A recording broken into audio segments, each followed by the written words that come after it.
एक lighter note पे ये बताया कि जैसे ही, क्योंकि चीफ अवामी स्टाफ ने पहले खिताब किया और जैसे ही उनका खिताब खत्म हुआ तो जो वहां पे बैठे हुए थे लोग थे, कोई बातों में लग गए, कोई गप्पे मारने लग गए, कोई फोन उठा के बाहर चले गए, किसी ने ड्राई फ्रूट खाना शुरू कर दिया।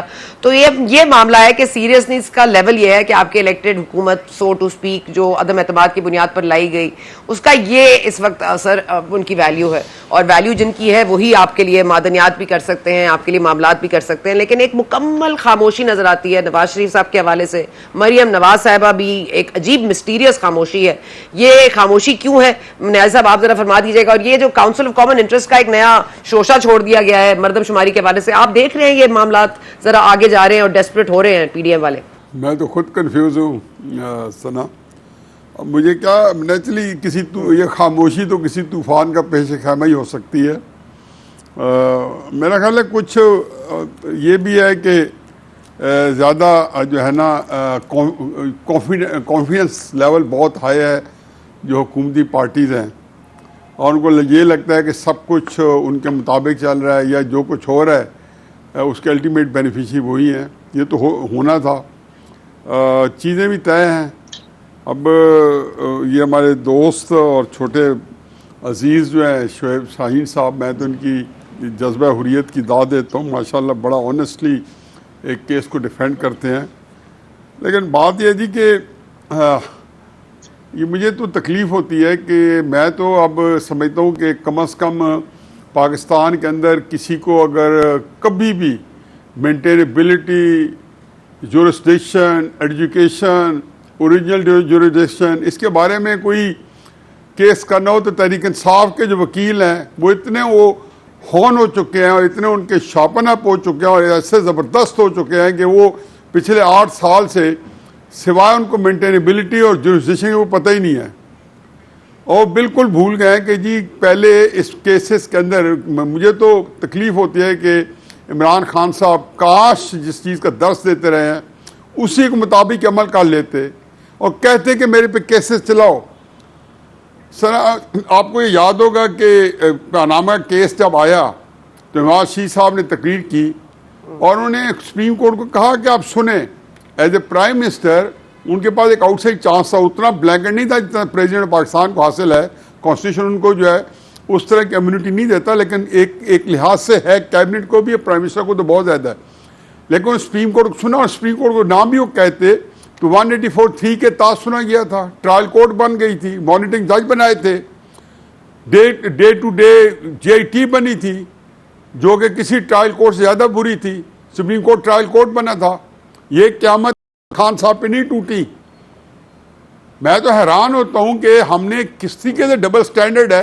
2014 से 2013 से इंट्रा पार्टी फंडिंग केस है, उसको ही चलने देते। अपना इक़्तिदार में आया है, उसको ये चलने दिया कि 2019 में जब खुद इक़्तिदार में आए तो नून के ऊपर भी केस कर दिया, ठीक है करें, पीयूष पार्टी भी कर दिया, JUI पे भी कर दिया कि इनके भी करें। अपना भी तो साफ दें। तोशा खाना का साफ मांगते हैं, कहते उन्होंने भी लिए होंगे, पकड़ें, उन पर भी केसेस करें, लेकिन अपना तो साफ दें। इसमें क्या हर्जी क्या है? मतलब आप हर चीज़ के अंदर ये कह रहे हैं जी कि कोई चीज़ एविडेंसेस के साथ कोई किसी कोर्ट में कॉन्टेस्ट नहीं करते सिवाय मेंटेनेबिलिटी और जुरिस्डिक्शन। यकीन जानो कि मैं तो वकला की दाद देता हूँ कि जो इतनी मेहनत से पिछले 8-10 सालों से 2013 से चल रहा है इंटर पार्टी फंडिंग केस, फिर 2014 में धरने किए वहां पे। लेकिन फिर क्या सवाल ये बनता है न्याजी साहब के जो इन पे अताब नाजिल हुआ वो खान साहब से ज्यादा सख्त था या इनके वकला बेहतर है? मतलब सवाल तो ये फिर ये अपनी खिदमत पेश कर दे नवाज शरीफ साहब को, अगर ये वकला होते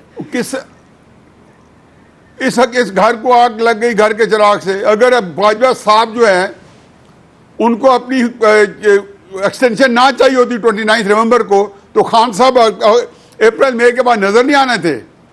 ये जो आपको धरने नजर आए थे ना, ये मैंने तब भी कहा था ये बाजवा साहब प्रोजेक्ट था कि आप प्रेशर डालो ताकि ये हुकूमत या घर जाए, निगरान हुकूमत बनाए, मुझे एक्सटेंशन दे। ये जो सारा बिगाड़ किया ये खान साहब के लिए लीज ऑफ लाइफ बन गई है।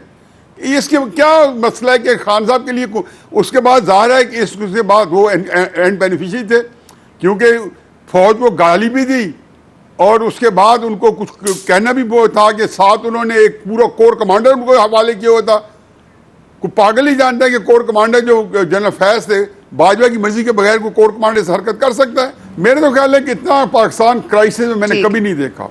स्पेस है या नहीं है? मेरे नज़दीक जब इन्होंने हुकूमत पकड़ी, इमरान खान साहब को निकाला 10 अप्रैल के बाद, 12 अप्रैल को स्worn इन हुए शहबाज शरीफ साहब, तो ये पॉलिटिक्स में इररेलेवेंट हो गए। पॉलिटिक्स देखो, पॉलिटिक्स कोई ऐसी चीज़ नहीं है कि आप अपनी मर्जी पे चलाएं। यही इमरान खान साहब थे, शुएब शाहीन साहब जो बैठे हैं कि ये बड़े पॉपुलर लीडर है, ये दिसंबर 2021 तक कहाँ गए थे? कोई ये एक इलेक्शन जीते हुए दिखा दे अपने इक़्तिदार के अंदर, और अपनी छोटी सीधे बताएं कि कुछ जीती है 2021 तक। 7% मकबूलियत थी, सारी तरीके साहब जाके नवाज शरीफ साहब से सीट्स मांग रही थी, लेकिन उनके पास सीटें नहीं थी। एक ही प्रॉमिस दिया जाता था कि नून लीग उनको सीट्स दे देगा। क्राइसिस ये होता है कि सारी चीज़ इस तरीके से नहीं है। इमरान खान साहब के पास जो स्ट्रेंथ नहीं है और जो उनकी बिल्कुल नाअहली है, वो है उनके पास political strategy. He is totally devoid of any political strategy. तो न्याय साहब, आप क्या होगा, आप आएंगे मियां साहब, हाँ या ना? बिल्कुल आएंगे, क्योंकि उन्हें आगे वजीर आजम बनना है। अब लिख रहे हैं, ये बात अनाउंस कर दे। मैंने आपको पहले बताया था कि Imran Khan is not finished yet. मैंने जी, वो आ रहे हैं और प्राइम मिनिस्टर बनेंगे, all is well, all is well. वजीर आजम देखें, फरवरी मार्च में इलेक्शन होंगे, हो सकता है 2-3 में और लेट हो जाए। फरवरी मार्च में इलेक्शन होंगे और अगला वजीर आजम आपका नवाज शरीफ है।